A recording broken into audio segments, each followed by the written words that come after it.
on va parler d'un sujet absolument essentiel, mais qu'on a parfois tendance à sous-estimer: l'hygiène alimentaire dans les établissements pour personnes âgées.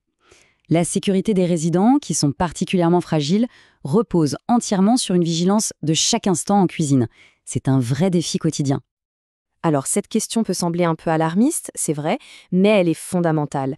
Le risque d'intoxication alimentaire, c'est une menace invisible, mais bien réelle, qui demande une attention de tous les instants de la part de toute l'équipe. Il faut bien comprendre qu'avec un système immunitaire souvent affaibli, les personnes âgées peuvent subir des complications beaucoup plus graves après une contamination. On ne parle pas d'un simple inconfort passager, mais d'un véritable danger pour leur santé. Alors, pour bien décortiquer tout ça, voilà notre programme. On va d'abord voir pourquoi c'est si crucial, ensuite on identifiera les aliments qui demandent le plus de prudence, puis on se penchera sur les règles d'or de la température, les protocoles à mettre en place, et pour finir, on parlera de l'élément le plus important, l'humain et sa formation. Allez, on commence par le cœur du problème. Pourquoi est-ce que c'est si important ? Eh bien, tout simplement parce qu'il s'agit de protéger la santé et parfois même la vie des résidents. Il est absolument vital que tout le personnel soit capable de reconnaître ces symptômes immédiatement. Une douleur au ventre, des nausées, ça doit tout de suite allumer une alerte.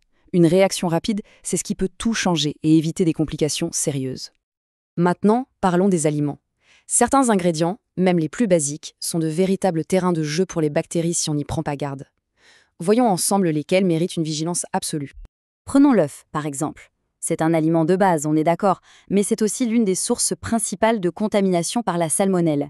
Et cette bactérie, elle est particulièrement redoutable pour des organismes déjà fragilisés. Ici, la distinction est très claire, il n'y a pas de demi-mesure. Tout ce qui est à base de cru ou pas assez cuit, comme une mayonnaise maison, une mousse au chocolat ou même une omelette baveuse, c'est à proscrire. La solution, elle est simple, on utilise des œufs durs, bien cuits. Ou encore mieux, des ovoproduits pasteurisés. Là, on élimine le risque à la source. Les produits de la mer, c'est un autre défi de taille. Leur fraîcheur est hyper fragile et leur manipulation demande une rigueur militaire, on pourrait dire, pour éviter tout problème. Pour le poisson et les fruits de mer, les règles sont draconiennes. Une température de stockage très basse, juste au-dessus de 0, une cuisson qui atteint bien le cœur du produit et une rotation des stocks ultra rapide. Il n'y a tout simplement aucune marge d'erreur possible. La viande hachée, elle aussi, est classée à très haut risque. Pourquoi ? C'est simple. Sa surface de contact avec l'air est bien plus grande que celle d'un steak, ce qui multiplie les chances pour les bactéries de se développer. Et c'est justement pour ça que la cuisson est si importante. Atteindre 65 degrés Celsius à cœur, c'est le strict minimum. C'est la seule et unique garantie pour éliminer des bactéries qui peuvent être potentiellement mortelles, comme la fameuse Escherichia coli. L'E. coli, ce n'est vraiment pas une bactérie à prendre à la légère. Pour une personne âgée, une infection peut avoir des conséquences absolument dramatiques. La prévention par la cuisson est donc non négociable. Au-delà des aliments eux-mêmes, il y a un principe qui s'applique à tout le reste, le contrôle de la température. C'est la véritable colonne vertébrale de la sécurité en cuisine. Comprendre et respecter ces zones de température, c'est la base, du moment où on reçoit le produit jusqu'au moment où on le sert dans l'assiette. C'est une science assez précise et chaque détail compte.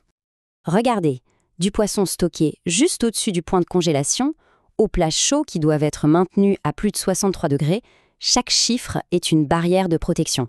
Le principe derrière tout ça est simple, le froid ralentit la multiplication des bactéries et le chaud la détruit. C'est aussi simple et aussi crucial que ça.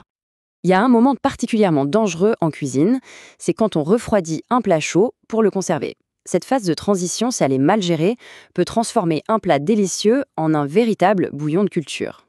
La procédure est très stricte. Il faut passer de plus de 63 degrés à moins de 10 degrés, en moins de 2 heures. Pas une minute de plus. C'est une vraie course contre la montre pour traverser le plus vite possible la zone de danger, cette plage de température où les bactéries prolifèrent à une vitesse folle.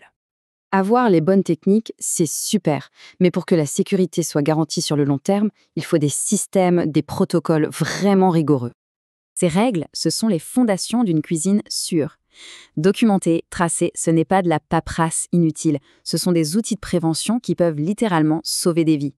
Et la règle de ne jamais recongeler un aliment décongelé, c'est un commandement absolu. Mais au final, le maillon le plus important de toute cette chaîne, c'est l'humain. On peut avoir les meilleurs équipements du monde, si les équipes ne sont pas formées et conscientes des enjeux, ça ne sert à rien. Cette citation résume parfaitement l'idée. La sécurité alimentaire, Ce n'est jamais quelque chose d'acquis. C'est une compétence qu'il faut entretenir en permanence. Et les principes HACCP, c'est une méthode qui fournit un cadre solide pour identifier les dangers et savoir comment les maîtriser.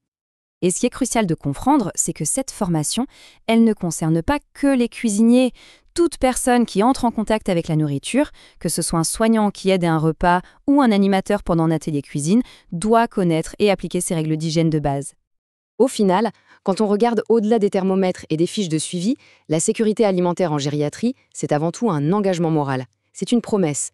La promesse faite à chaque résident de le protéger, de le nourrir avec le plus grand soin et de respecter son immense fragilité.